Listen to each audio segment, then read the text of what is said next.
आदि, आज मैंने एक सपना देखा। सपना? कैसा सपना मोटू? आदि, एक सुंदर सी जगह थी। वहाँ सभी भगवान बैठे थे और वे बातें कर रहे थे, लेकिन मुझे कुछ समझ में नहीं आ रहा था। भगवान? मोटू, सपने में भगवान? अरे वाह!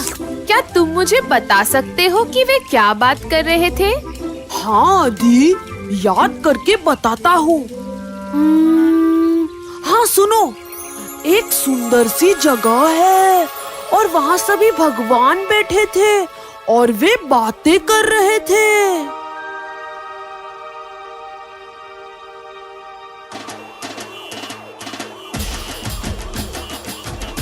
नारद, ये शोर कैसा है? नारायण नारायण प्रभु, पृथ्वी लोक पर आपके भक्त आपकी भक्ति कर रहे हैं।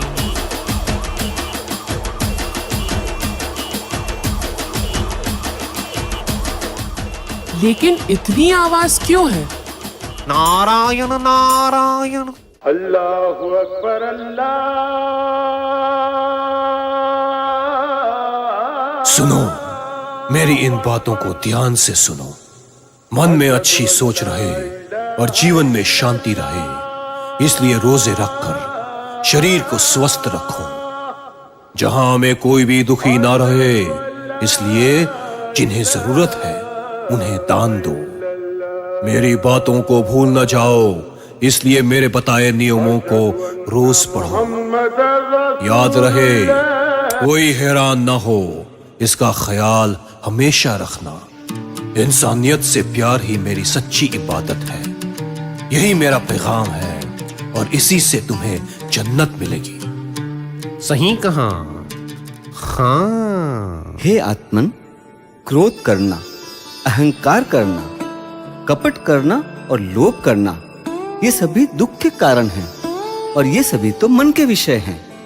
तुम तो आत्मा हो और मन आत्मा से बिल्कुल भिन्न है। इन चारों पर चिंतन करो। इन्हीं को तो मैंने छोड़ने को कहा था। यही तो त्याग है और अपने स्वभाव में रहना, यही अहिंसा है। जो अपने रोज के कार्यों पर और अपनी बुराइयों पर चिंतन करेगा, वही अपनी भूलों को समझकर उन्हें दूर कर पाएगा। यही मार्ग है सब दुखों से दूर होकर अपने आनंद स्वभाव में रहना। यही तो मेरा उपदेश था। मैंने भी गीता में यही कहा था कि तुम मेरी शरण में आ जाओ, तुम्हारे सभी दुख दूर हो जाएंगे। शरण में आना यानी ये नहीं, मेरे कहने का अर्थ है मेरे बताए मार्ग पर चल। दुख का कारण इच्छा नहीं, अपेक्षा है। तुम्हारा काम है ईमानदारी से काम करना। फल की अपेक्षा मत करो। फल तो जरूर मिलेगा, फिर वह जैसा भी मिले उसे स्वीकार करो, क्योंकि सभी इच्छाएं कभी पूरी नहीं होती और वही अपेक्षाएं असंतोष पैदा करवाती है। और वही तो है हमारे दुख का कारण। संतोष ही परम सुख है। प्रभु नारायण नारायण। अरे भाई, इसे छोड़ो। देखो, हम वहां नहीं, हम तो तुम्हारे अंदर ही बसे हुए हैं। वहां तो सिर्फ हमारा स्थान रह गया है। और इन स्थानों को संभालने में अशांति और झगड़े पैदा करोगे तो हम तुम्हारे दिल में कैसे रह पाएंगे? इन बच्चों को देखो, इनका कोई मजहब नहीं, इनका एक ही मजहब है, इंसानियत। इस दुनिया में कुछ भी तो कायम नहीं, तो क्यों लड़ना? यही समझकर तो हम सभी ने छोड़ा है। छोड़ने में ही सुख है।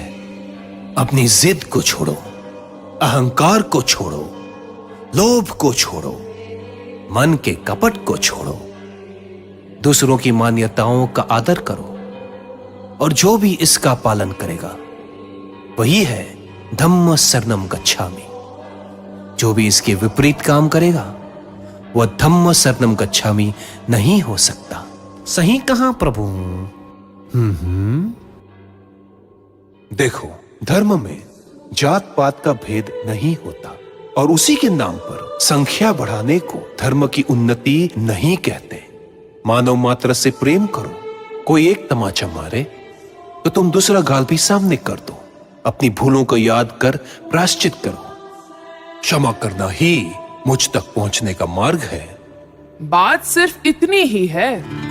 उसको बताने के लिए कुछ और करने की क्या जरूरत है? सरल बनो, मदद करो, सभी का सम्मान करो और ईमानदारी से अपना काम करो। फिर जहाँ भी इसका पालन हो वही तो हमारी पूजा है। यही तो है धर्म। नारायण नारायण। नारायण नारायण।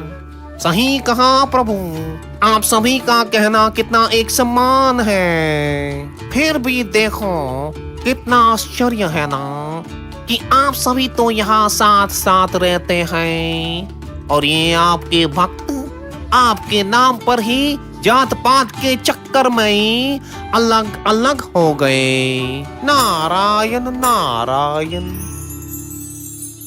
आदि, लेकिन वे सब क्या बात कर रहे थे? मोटू, जब बड़े आज तक उन्हें नहीं समझ पाए तो हम तो अभी बहुत छोटे हैं, लेकिन एक दिन हम सबको समझना ही पड़ेगा। हाँ आदि, लेकिन समझ तो जाएंगे ना? हाँ मोटू, हाँ।